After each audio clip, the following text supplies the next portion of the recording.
욥은 하나님으로부터 인정을 받는 자였습니다. 그런 그가 하나님의 허락하에 사단에게 시험을 당합니다. 2번에 걸친 사단의 시험은 가혹했습니다.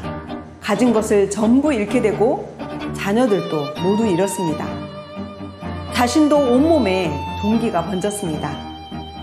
깨진 질그릇 조각으로 몸 이곳저곳을 긁어야 할 처지가 되었습니다. 이런 상황을 보고 아내는 욥에게 차라리 하나님을 욕하고 죽으라고 말합니다. 이때 세 친구가 욥을 찾아옵니다. 그들은 한결같이 욥이 고난을 당하는 이유가 있다고 합니다. 욥을 탓하는 것입니다. 그리고 그 해결 방안까지 나름대로 제시합니다. 시간이 지나도 사라지지 않는 고통 때문에 자신이 잉태한 날과 태어난 날조차 욥이 저주합니다. 그 상황에서 벗어나고 싶어서 죽음까지 생각합니다.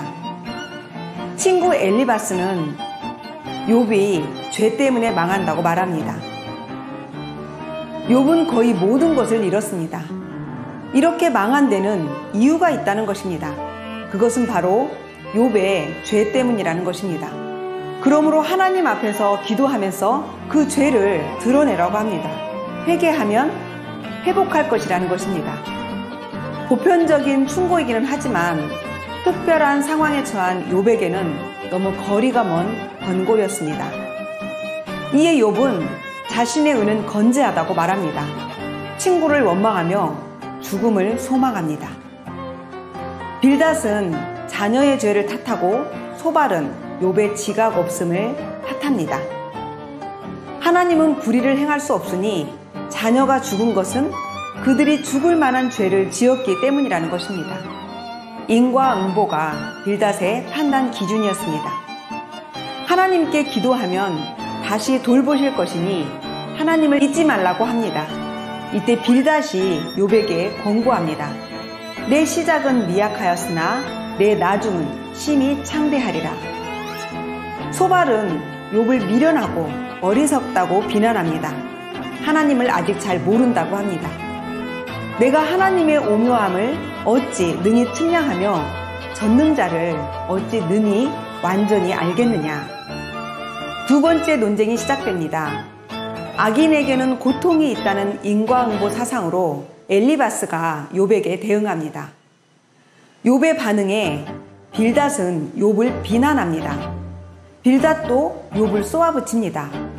어찌하여 우리를 짐승으로 여기며 부정하게 보느냐. 울분을 터뜨리며 자기 자신을 찢는 사람아, 너 때문에 땅이 버림을 받겠느냐. 바위가 그 자리에서 옮겨지겠느냐. 그러자 욥이 고난은 하나님이 주신 것이다 라고 말합니다. 소발도 말합니다. 악인의 형통은 잠깐이라는 것입니다. 악인이 이긴다는 자랑도 잠시요, 경건하지 못한 자의 즐거움도 잠깐이니라. 즉 악인은 결국 반드시 고통을 받는다는 것입니다. 이에 욥이 답합니다. 악인의 승리는 잠깐 동안이라고? 악인들도 때로는 장수한다. 부자가 되고 행복하게 살기도 하고 고통 없이 죽는다고. 3번째 논쟁에서도 욥은 자신의 온전함을 말합니다.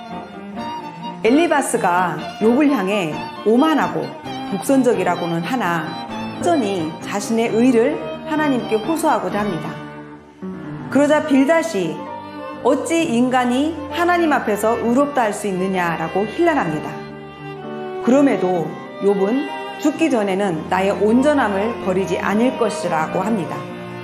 욥이 온전함을 여전히 주장합니다. 욥은 다시 자신의 온전함을 버리지 않을 것이라고 맹세합니다. 하나님을 경외하는 것이 최고의 지혜요, 악을 떠나는 것이 최고의 명철이라는 것을 확신합니다. 그런 확신을 가지고 있기에 자신이 고난받는 것은 부당하다고 욥은 여깁니다. 오히려 하나님께 자신의 온전함을 판단해 달라고 호소합니다.